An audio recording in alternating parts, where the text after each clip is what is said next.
Tonight, I'm pleased to welcome our author for the evening, Jerry Schaefer, the author of Cruising Through the Teens Easier Than It Seems, a follow up of sorts to his 2020 illustrated book for children, The Story of You. Born in Cut Bank, Montana, a small town near Glacier National Park and the Blackfoot Indian Reservation, Jerry moved to California from Wisconsin in 1979. Once here, he taught at Edison Middle School for the Los Angeles Unified School District, working there until he retired in the year 2000. It was at this point that Jerry began to write books. He self-published his first book, Woman Down Through the Ages, How Lies Have Shaped Our Lives, in 2007. And he hasn't stopped since. If that isn't enough, the 80-year-old is an avid dancer, traveling to different parts of the world to enjoy this art, as well as joining groups like the World Dance for Humanity in Santa Barbara. Please welcome from Long Beach, California, Jerry Schaefer. Hi, Jerry. Oh, you just got to unmute yourself there. Yeah, thank you, Michael. Thanks. There we go. All right, well, welcome. And you brought a partner with you. Joining Jerry tonight in this discussion is longtime Santa Barbara resident, Don O'Barr. While here, Don's held leadership positions in several nonprofit organizations and was an adjunct professor at Westmont College as well. More recently, Don has been a consultant and trainer for the academic publishing company, Academic Innovations. She holds a board position on the national nonprofit, Get Focused, Stay Focused. In addition, Don has taught yoga for over 20 years. She recently authored her own first book called 2020, A Year Like No Other. Welcome, Don, and take it away with Jerry. Thank you, Michael. Good to see you, Jerry. So it sounds like we had a little bit of an introduction as to who you are, Jerry, but why don't you tell us a little bit more about you? So tell us your story. Well, okay, yeah, just briefly, as I was telling Michael before we started, when I came up from Wisconsin in 1979, I was kind of at loose ends, unemployed, and I had started doing a little bit of just clowning around on my own. I was Kooky the Clown, Kooky the Dancing Clown. And so I was kind of doing that when I came out to Long Beach in 1979. I did that at a few county fairs, and then I also tried a little bit of stand-up comedy. Wasn't too good at that. So then I remarried, and then I had to get serious about earning some money. So I settled into teaching again. I had taught many years back, so I started teaching for LA Unified. So that's kind of what I was doing, and then that was pretty difficult for me. But teaching was pretty difficult. I think because I was in my head all the time. I was trying to figure out what the hell to do. How do I do this? And so I could have used some of the things that are in this book. Would have helped me. So that's kind of. And then I retired in 2000, and as Michael said, I started having more time to write. I've always kind of enjoyed writing. I like working with words, and once in a while I write some poetry as well. So just to get started, I'd like to read a paragraph, the beginning from chapter 1, the wake-up call in the book, Cruising Through the Teens, Easier Than It Seems. As a human being, you have two identities. We all do. The first identity you're well aware of. It's the me you display to your friends. The second one you may not be aware of at all, and it's who you truly are. The first identity causes you a great deal of suffering. The second, your true identity, is beyond suffering. My purpose is to introduce you to identity number 2 and help you establish it as identity number 1. The key to your finding it lies in being able to stop the constant chatter in your mind. So that's a brief Great. Well, let's jump right into that. So I guess the hard part for all of us is this monkey mind, this chatter that goes on. And I know it's not only for teens and only for children, but all of us, I think, are challenged by that. So what would you say to a teenager or an adult to get in touch with that noticing thing? Right. Yeah, that's the heart of the matter right there. And I mean, the first thing I would say is to just become aware, because I would say the vast majority of people don't even realize that they're thinking, because like it's something we're doing all the time, and it's like a fish in the water. If the fish could talk, and you said, ask the fish what he knew what water was, he would know, because he's swimming in it, and we're swimming in our thoughts, and we don't realize it. So the first thing would be just to try to bring it to a person's awareness, bring it to their awareness, and that can be, we can try to create a gap between thoughts, just a few seconds, and I mean, I don't see why we just couldn't do that right now. I mean, why not get into this? This is what it's all about. So I'll ask you, and anybody that happens to be listening, you can try this too. So just try to stop thinking for just a few seconds, say 3 or 4 seconds. So starting now, just stop, no thoughts.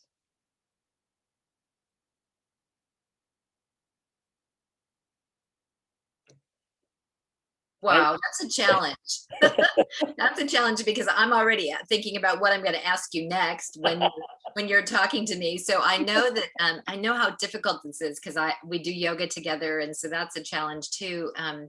And you have children of your own, so we're going to talk a little bit about how I love the first book, or at least the children's book that you wrote the first time around, and then this one.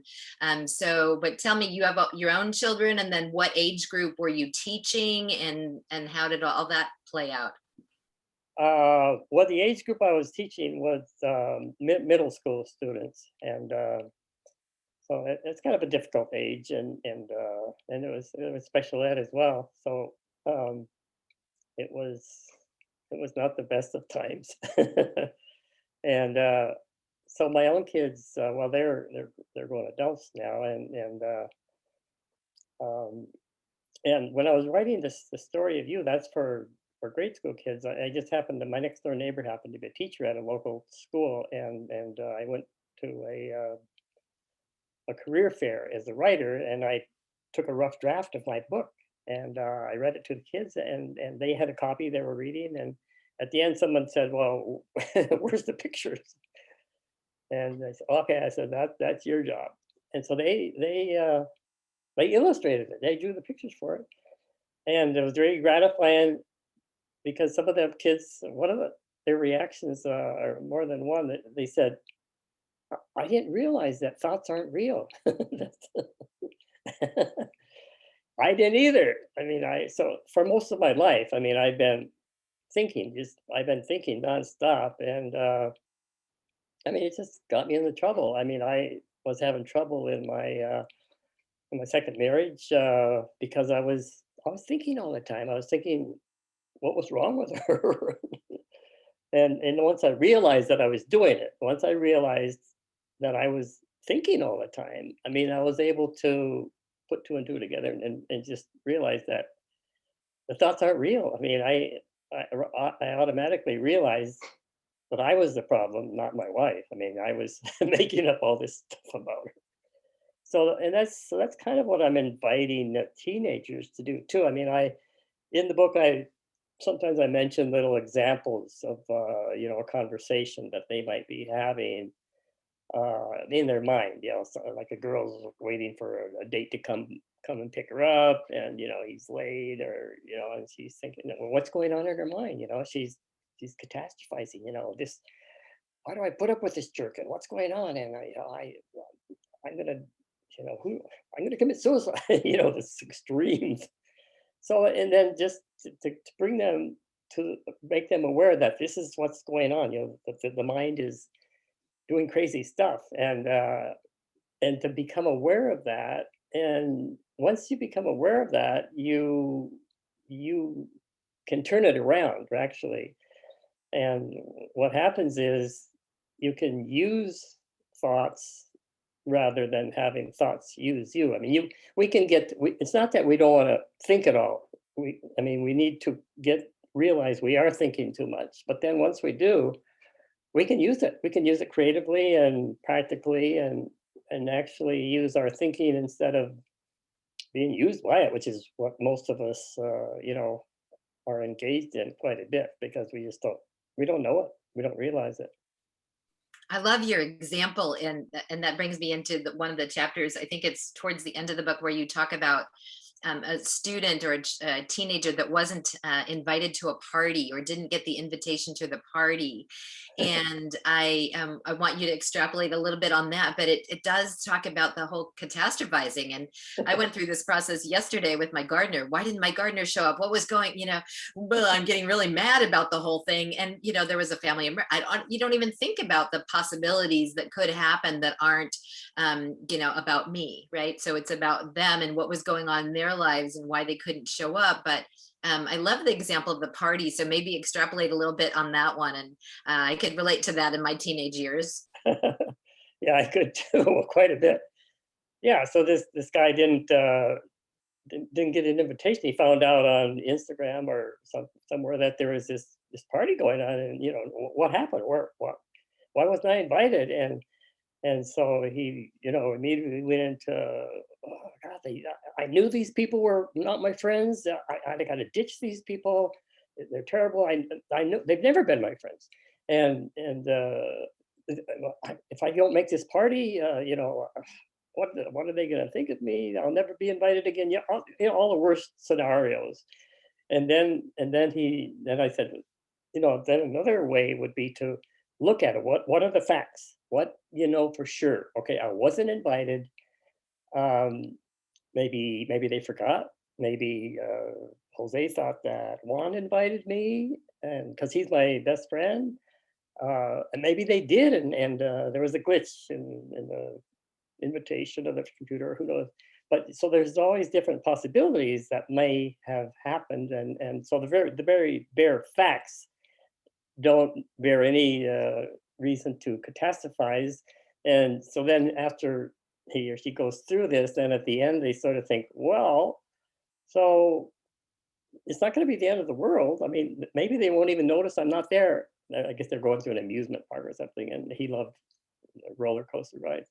So maybe they won't. And as a matter of fact, I'm kind of enjoying reading this book. So I mean, it just kind of flipped the flipped the whole thing, and that's just one example of things like that comes up quite a bit, probably. Well, and I think you also just briefly mentioned a moment ago, and what I think is really fascinating is that right now, especially, which wasn't in my time, obviously, but social media plays such a huge role in today's world, and especially for our young people. So, how do you address that in the book, or what do what kind of advice do you give teens about the social media? Yeah, well, that is a big one. That's something, yeah, we didn't have to deal with at all. And well, one thing I suggest in the section or chapter on that is just to take a break from it sometimes. Just try to go on a fast for a few hours. Tell your friends so they don't think you've been kidnapped. That you're not going to be on for a few hours or a day. Just try it out. I mean, I say, if you can't do it, I understand, but because it is really difficult. But it does play a big part in all of the things that can go on in your mind, and especially with bullying or cyberbullying, which I talk a little bit about as well. So it's a whole other world. But on the plus side, I mean, they are being more plugged into so much that's going on. I mean, there's so much information out there. I mean, a lot of it not true, but I mean, there's a lot of good things too. So I think they're a lot more aware that certainly than I was when I was a teenager. My world was pretty small, And so there's pluses and minuses, but yeah, I think it's something they really need to deal with because the phone, I mean, it's like an extension of our mind. So it's we're thinking all the time, and now they come along with this phone. It's kind of a extension, part of our mind that is gets us into thinking, or even more, even all the more time than we used to before that. It's a challenge. It's a Well, let's talk about your teenage years then, since you brought it up. I wasn't going to bring that up, but if you want to tell us what your teenage years were like. yeah. Well, they they were well, I went to two different schools. I went to a boarding high school for boys, a Catholic boarding high school for boys in Wisconsin for 3 of my 4 years, and my sophomore year I went to Cut Bank High School. It was called Cut Bank, maybe a town of 5,000. So the schools were quite different, and but I mean the milieu. I mean the thing about belonging, and the clubs and the cliques and all of that. Was pretty prominent at both schools. So I was just I was a pretty shy introvert, and I just wanted to have as many friends as possible. And so I remember one of my goals at St. Norbert High School. So the school was maybe 250 students, and maybe about half of them were boarders. And so one of my goals was to make friends with everybody, all the boarders, whether they were freshmen or seniors there. I mean, I remember having that as a goal. So that was kind of where my my head was at. And and people would make up nicknames for me, and I didn't care. I didn't care, as long because it got me attention. And so I was just kind of like a mascot. I had a lot of nicknames. So, but underneath it all, I was just confused and really didn't know what end was up, and where I was and who I was. And I didn't really have anybody to talk to. No teachers to talk to, or parent. My parents, neither them, or when I was in Cut Bank. So it was not easy. I mean, in my sophomore year at Cut Bank High School, I was pretty kind of depressed because I had a kind of a religious bent with my Catholic upbringing. And so I thought I shouldn't be partying and getting drunk and messing around with girls. And that would seem to be all that everybody did. And so I was kind of all alone the first semester, and almost suicidal. I mean, I was wishing I was dead. And I was a sad sack. And so that was hard. And so I guess that's kind of one of the reasons I thought about writing this book. Because of the difficult time I had, and realizing that maybe somebody could see it differently, could see something that I didn't see then. So that's one of the motivations behind my writing the book. So, so you, I think, have a little bit of a takeoff on the Power of Now and Eckhart Tolle, and the two books, these two at least that I've read. So tell me about how that's influenced your thinking and what you're writing even. Yeah, well, I probably quite a bit. I probably wouldn't have written these books without that motivation. That's part of my idea, is because it's helped me so much. I mean, it's made such a tremendous difference in my life.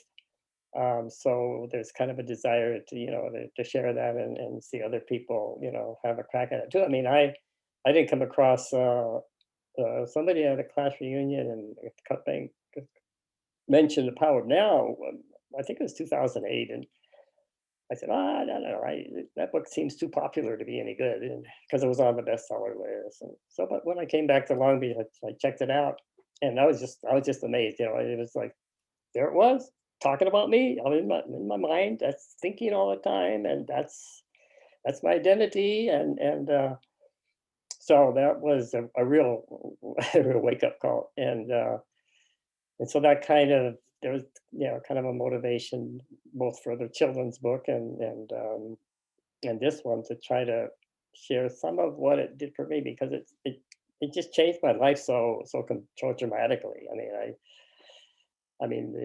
Eckhart's second book was the New Earth, and sometimes I feel like I'm living on the new Earth already. Life is good. That's awesome. Well, I think that's a pretty good sales tool right there.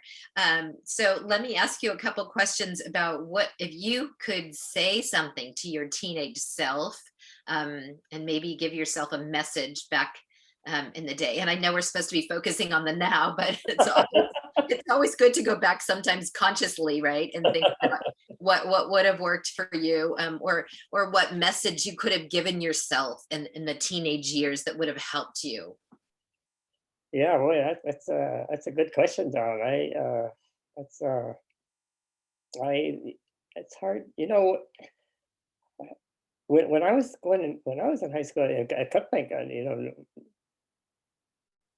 nobody read books, or none of the people that I was hanging around with, and if I had come across a book like that, I don't know if I would have read it or not, but if I did, I guess, yeah, what would have been helpful for me would have been, I just if I had realized what role thinking was, that I was doing this to myself, because I all of the misery that I was going through, I was doing it to myself. I was almost like torturing myself, causing myself so much suffering by the way I was viewing things, the way I was seeing how the social world worked. It was all, I would see what, and I'd try to make sense of it, and so I'd come to my conclusions. But it was all in my mind. It's all thought, and it was making that social world that they were showing or exhibiting. It was making that real, and it really wasn't real. And so if I could have, come to any awareness of that, then I would have been able to kind of step out of it, and not take it so seriously, not take myself so seriously. And then high school could have been really enjoyable. I don't see why any teenagers can't really have a ball, really enjoy high school at those times, if they can realize that what their mind is telling them isn't true. And because once you sense that, you can just sort of step out of that, and then still go on your daily life and be yourself, and be who you are, and enjoy who you are, and um, not get involved in all of the catastrophizing, the thinking, and the stuff that goes on.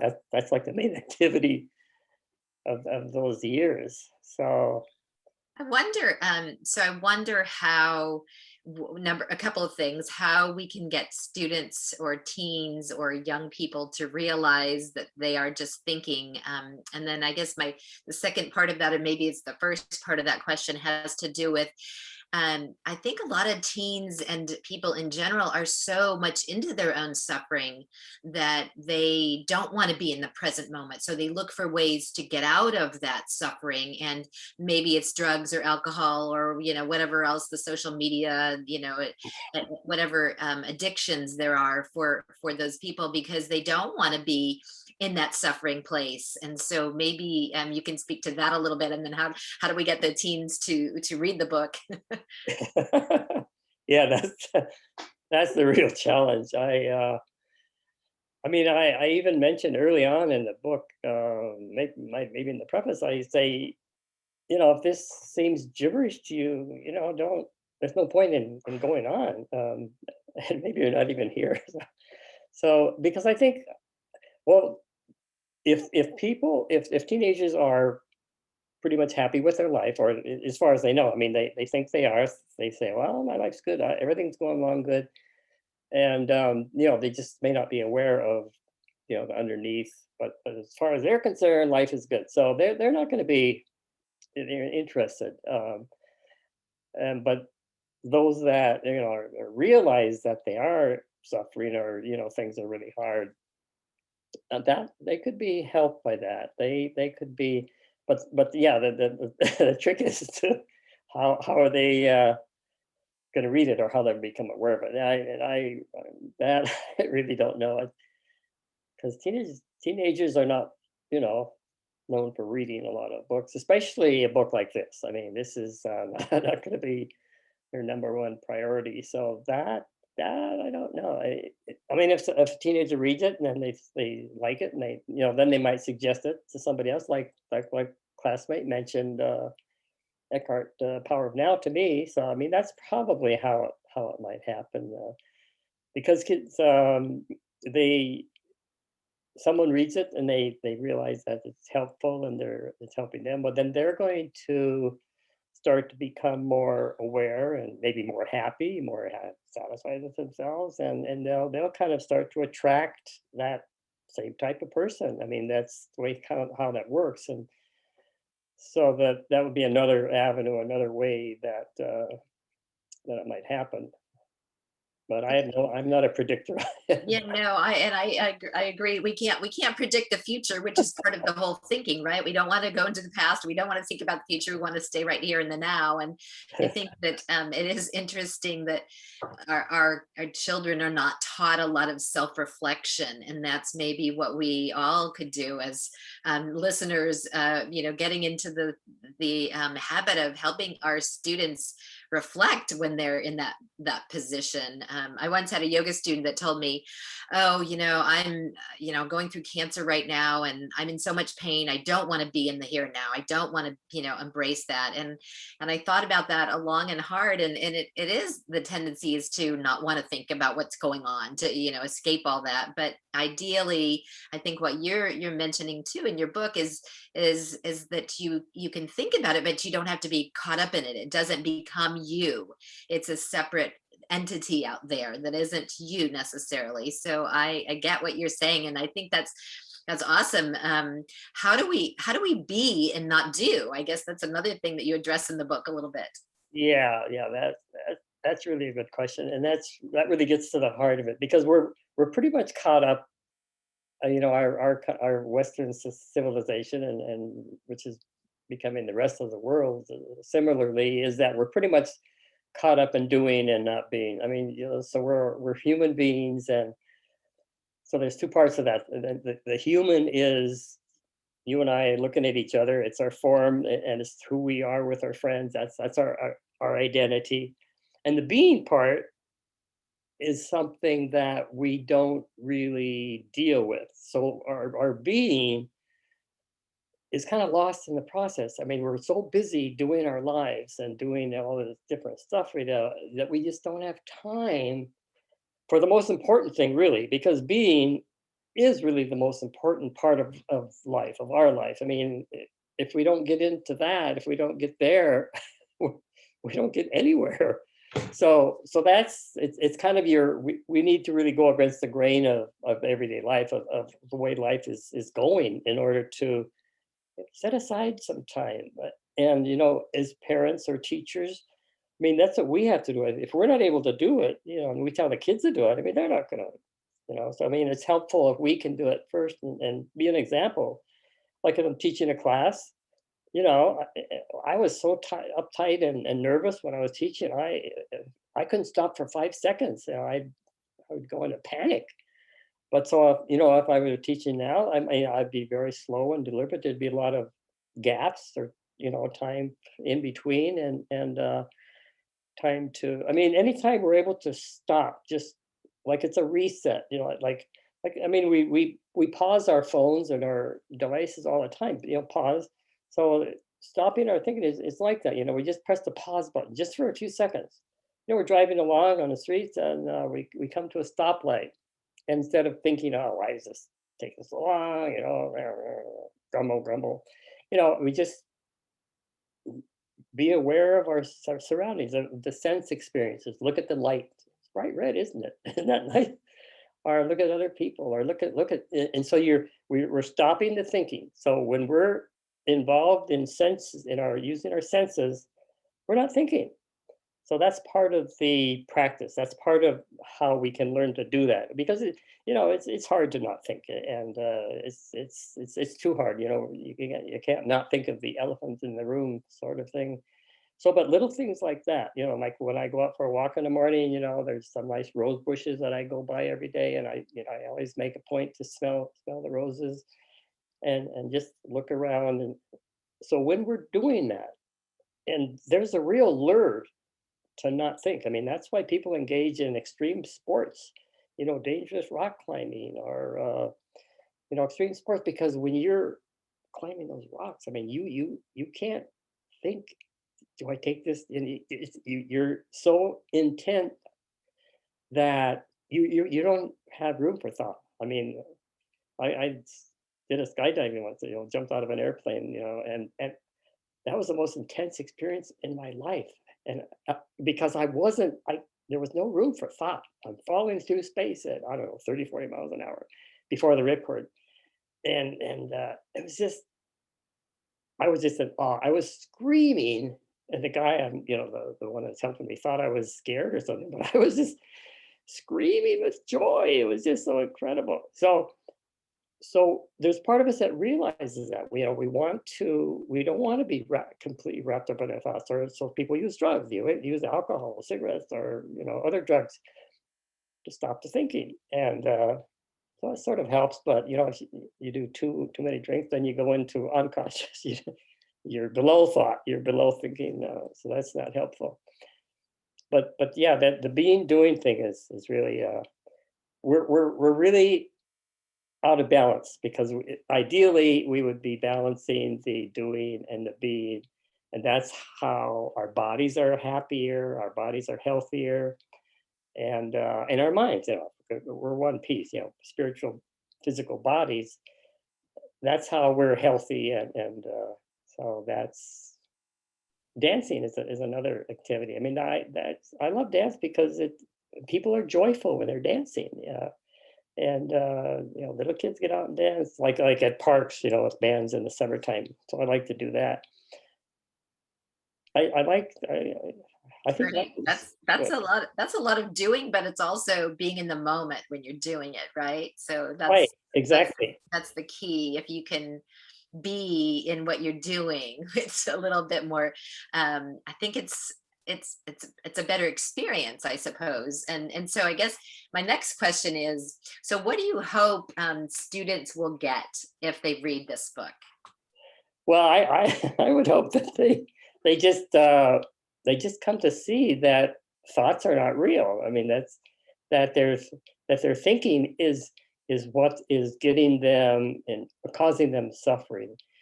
Because it's not that we're gonna all of a sudden our life is gonna be smooth, but I mean, if I go outside tomorrow and my car is gone, my car is stolen, I might think, oh God, my car's gone. What am I gonna do? Do I have insurance? Or um, it's not what happens that's the problem. It's our reaction. It's our reaction. So if I find out, oh, I got 2 months to live, I got a heart, I've got a cancer in my liver. It's not that.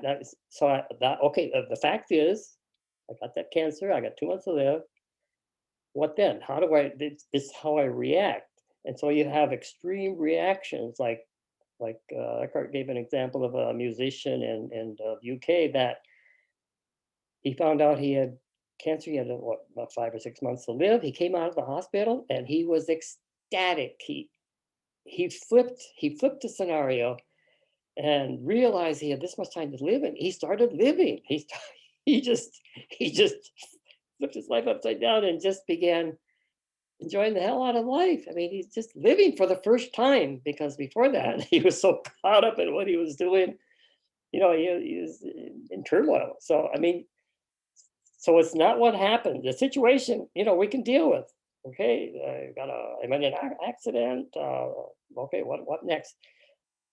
Our reaction is what causes all our suffering, and we tend to catastrophize and make up stories about what's going to happen. My life is over. Extreme example: somebody loses all their money in the stock market, or invested and they lost their money, and some people jump out a window, because that's how involved, that's how closely tied they were. Their identity was tied up with that. So that's kind of how And that. it seems to me like you have a lot of joy, and I think maybe that is I think that's a byproduct of being in the now, because you don't have these well, part of it you also talk about in the book about expectations, and I always used to tell my kids, if you have expectations, you're going to be disappointed. And so I always prepared them that way. That's what I said. You know, if you don't have any expectations, then you're going to be pleasantly surprised. But if you have expectations, and you probably have a different take on it than I said, but I think that you seem to have a lot more joy because you are focusing on the non-reactive state. Yeah, I think that's it. Well, I think what you told the kids is good. I mean, yeah, that not to have reactions. I mean, I mentioned that in the book as well. And yeah, I mean, I just learned not to have expectations of other people. You know, whoever, friends or relatives, whatever. And it's very helpful because things coming up all the time about just recently. Well, yeah, that I thought somebody was going to do something and turned out they didn't, or a good example, somebody just he was going to go to the farmer's market with me, and he didn't show up, he didn't respond to a message, and I thought, well, okay, that's fine, I'll go, and so I didn't, I just let it go, and then as it turns out, he had a serious eye problem the morning when we're supposed to go, and he had to go to emergency. And I never imagined anything like that. But so it always, it really helps to not, then yeah, I'm not so disappointed.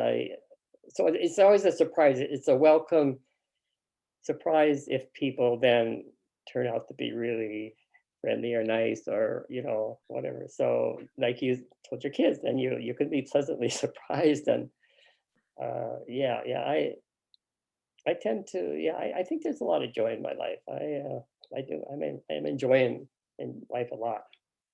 That's awesome. Well, I'm gonna ask one more question, then we have some other questions that look like they're coming in on the chat. But I like the illustrations, and so I just wondered how you found for the illustrator for this book. Yeah, that's very interesting.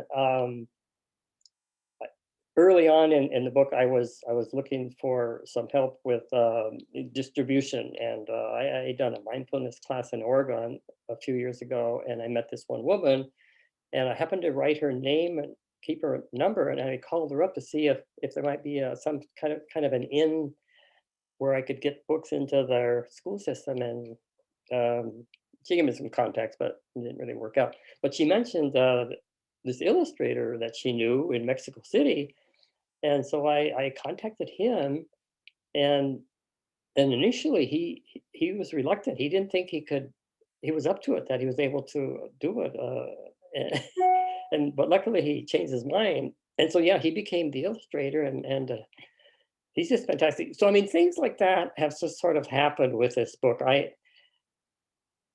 just sort of let it go, and people show up. So a videographer showed up, and I mean, tied to this group, tied who did some helped me do some videos to promote it, and it's continuing. I mean, this illustrator, he's also illustrating, the book I'm currently working on, and he's just wonderful. I mean, his illustrations are just. I told him, you should be the author of the book, not me.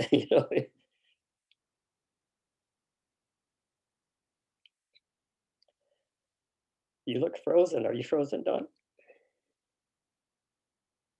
Mm. Oh, somebody got their hand up. What should we do? Okay, I can answer. I can ask the questions Okay. till she gets back. Okay. An anonymous attendee asks, I've read the book and it struck me as being a highly practical book. It addresses the nitty-gritty issues of teen life. Could you share something on how teens can handle that awful feeling of being left out? Yes. Yes. That's a good question. I think I do talk about that. Let me see if I can remember what I said. But yeah, feeling left out, that's really one of the big things that most teenagers, and not just teenagers, but adults too go through. And again, I think part of it is realizing the parts that may not be true, the part that if I'm not invited, if I feel left out, what part of that, or how much of that reality am I manufacturing? Am I making up in my mind because I'm thinking it? So I think the first thing would be helpful is just realizing how much we are led around, or we lead ourselves around with our thinking, and which may not Mhm. be true or not. And then the other part is getting in touch with our true identity, realizing that the human part that we share with everybody, excuse me, is the one that is being put in play. But underneath, if we able to get in touch with our true identity underneath our being part, the deep part that we can get in touch with when we are able to stop thinking for a few seconds or minutes, that is what's really going to make a key difference. That Mhm. is also a very important part. So how do we get that, listener want to know, how do we get that thought under control? Are there methods or? Yeah, there's different methods, and I mean one of the techniques or methods is meditating, um, and that's again that's the idea of that is to stop thinking, to not have thoughts.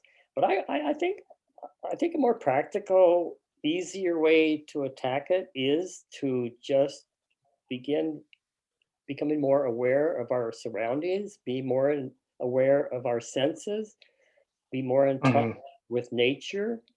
Nature is a very good antidote or a help to stopping this thinking. I mean, the thing to do is to learn to look at things, look at the tree or the flowers, and not label them. Don't give them a name.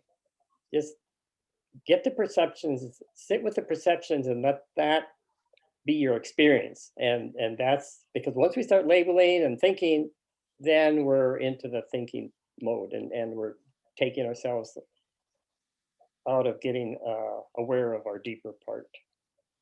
Mm, interesting. Chris wanted to know, what about using dance as some kind of therapy as opposed to maybe psychotherapy? Yeah, I'm all for that. Ah, I really think dance is probably one of the best therapies possible because it's so good mhm, for tying together the physical and the mental, physical and the spiritual, and when we're really involved in dancing and listening to the music, tied up. We're really involved in it. We're not thinking. We're not. We're sort of. It's a joyful activity, and if we're really into it, we're just in the moment. We're in the now. We're. It's kind of almost like ecstasy, and we're mhm, not thinking. That's so. It's probably better than best form of therapy there is. I would think. mhm. So what do you do with Dance for Humanity? What kind of exercises do you all do with the Santa Barbara World Dance for Humanity?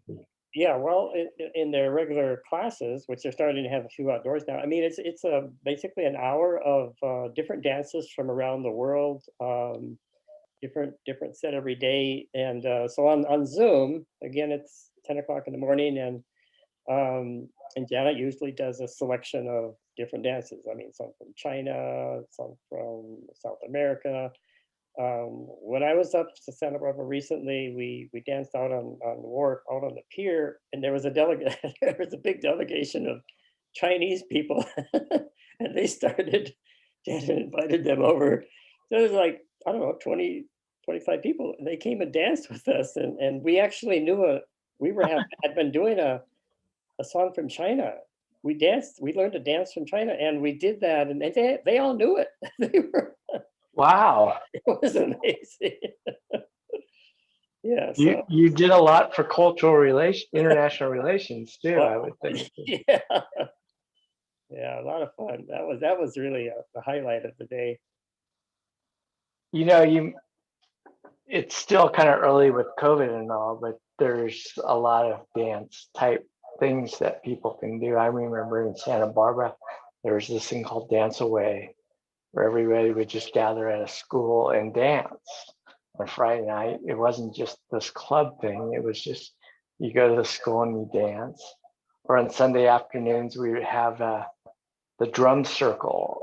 They would do bongos and everything, and people would come and dance at this place, Palm Park, next to the beach. And it was wonderful. And I'm sure it did a world of good for everyone's mental health.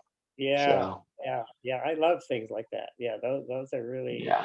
just spontaneous things. And people come by and they join. Yeah, that's wonderful. Yeah. So Rachel wanted to know if you have you thought of turning your book into a short video or a video series? And she thinks that could be a good way to get to the teens. And I agree. That's an idea. That that's an idea. I made a few short, real short promotional videos, just a couple minutes long. But yeah, so that would be another thing. That's something to think about. That would be a way. Yeah, that's a definite possibility. Mhm. That's between books, of course. Yeah. Not that you're too busy or anything, not that you're busy enough already, That's a great question, Rachel. Thank you. Very good. Thomas wanted to know, I love that you spoke to how we are focused on doing rather than being. But it's such a challenge with social media and all the other distractions vying for our attention. How can we get our/my team to get away from these? That's the challenge. Welcome back, Don. Yeah, welcome. Uh, I think it's just, we just have to be brutal, I think, just brutal sometimes and telling ourselves, okay, you're not going to, we're not going to look at this for a day or two. We're going to, like, I pretty much got off of news, I don't listen to any news. And so that influenced a lot my reaction to COVID. I wasn't reacting so much. I wasn't so fearful as some people were because I wasn't, picking up on that story. So we just really need to look at that, look at how much attention and the time it's taking in our life and realize, what's really important. And that makes some hard decisions, I think. Mm, It can be enjoyable. I mean, we can do things that are enjoyable that we come up with. I mean, I think each of us has within ourselves capability to know what we need, to know what we can do if we, get in touch with that. And mhm. yeah. That's nice. Don, we are on the last question. If you want to take over that last question, welcome back. Thanks. Sorry about that, you guys. I see no questions on my chat box, so I don't know whether those all disappeared too. Okay. So go ahead and. So, okay. Hello, Jerry. I've really enjoyed hearing you talk. What aspect of writing the book did you enjoy the most? Was there a chapter you really got into, or perhaps it was the feedback people gave you when you discussed the book with them? Yeah, yeah. I think it was the feedback that I was getting because I started putting it out there when I was developing it. I started putting it out into Eckhart Tolle people that I knew on Facebook and friends and people and I was kind of heartened at the response. I was kind of that was kind of motivated me to keep going and keep working at it. It was kind of a long work in progress. I mean, I started it and I showed a few sentences to my grandkids in Illinois when I was out there for a visit, and it was maybe a page long, and it was they gave me a pretty good critique on it. So, but yeah, I think the reaction kind of has been heartening, and even now when somebody says, "Hey, I read your book, I really liked it," I I think, well, what did they read? Did they think? Hmm. I So I got have a a question for, oh, go oh, ahead. go ahead. I was going to ask you, maybe this all already came up, but how long did it take you to write this one? Mhm. Yeah, I think it took I think it took about a year and a half. Uh, and it wasn't well, the interesting part, it just kept growing. When I got in touch with the illustrator and then the designer, the book designer is also really like her work, and we were sort of working together, and the editor. There's also an editor that I know, and so I mean they were coming up with stuff and coming up with things, and we were well into having the book finished, and then I gave a copy to my teenager next door, and she read it, and she gave me back a full critique on it. And so I told the designer, I said, we got to start over. We didn't start over from the beginning, but we had to revise the text because of all of the interesting insights that she was offering. So that was very helpful. Mm. So that was kind of an interesting part of it, that it ended up being more people getting involved in it. And that was an enjoyable part too. I have actually a question for both Don and you, Jerry, is in terms of yoga.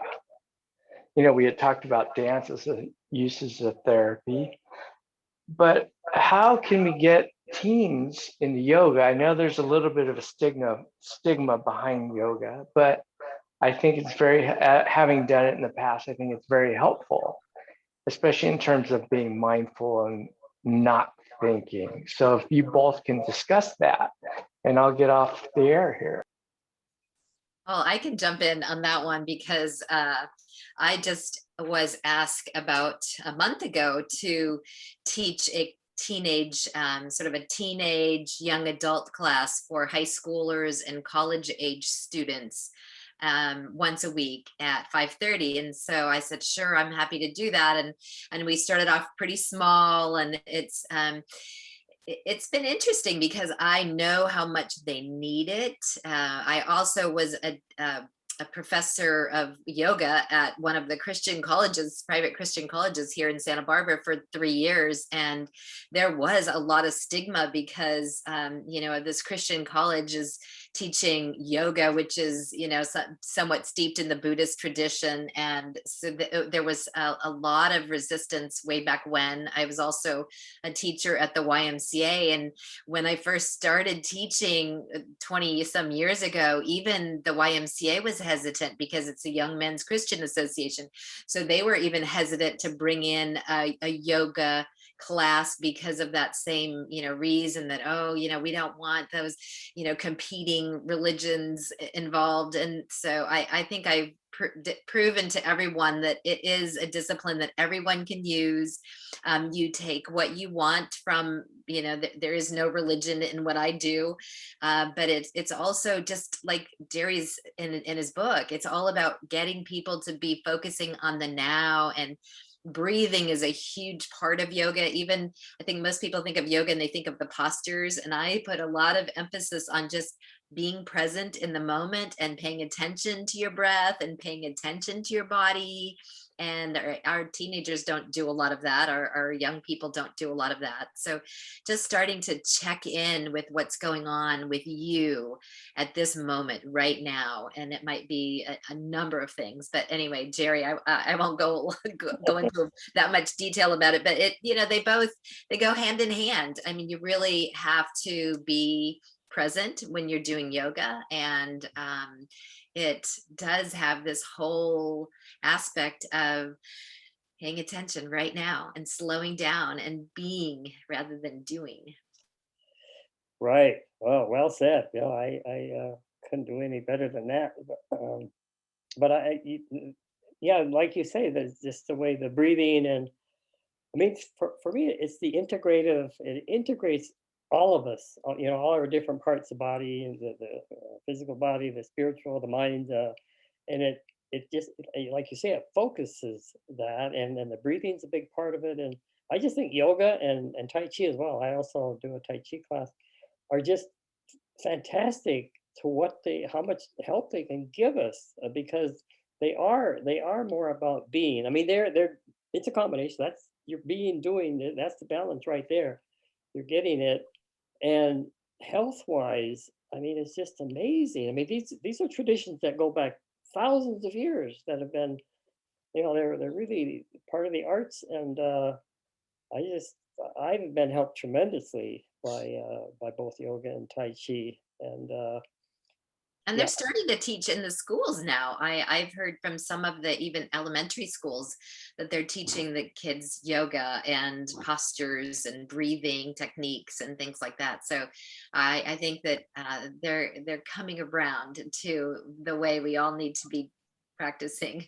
yeah, yeah. I thought of something not related to this, but related to what Michael was asking earlier. In some schools, like they're teaching in mindfulness. They have actual mindfulness classes that are part of the curriculum in the Portland Mhm. school district. So when you got that, you got an avenue right into this whole realm right there, and it'd be nice to see that Mhm. happening more. Wow. Well, we have one more comment here I'd want to share before we close. It's from Tom Terrific. Hi, Jerry. I just want to say that I'm very proud of my favorite big brother. Good job and well done. You might know that man. You've got a fan, he's got a fan club. Jerry has a fan club, I'm sure. I'm not surprised, Don. Me neither. Jerry, you were simply wonderful. And Don, thank you very, very much for leading an enlightening conversation. I wish you the best. And please, everyone, buy the book. It's a wonderful book. And have a nice evening. So thank you. Good night. Thank you very much, Mike. Thank you, Don. Thank you. Thank you.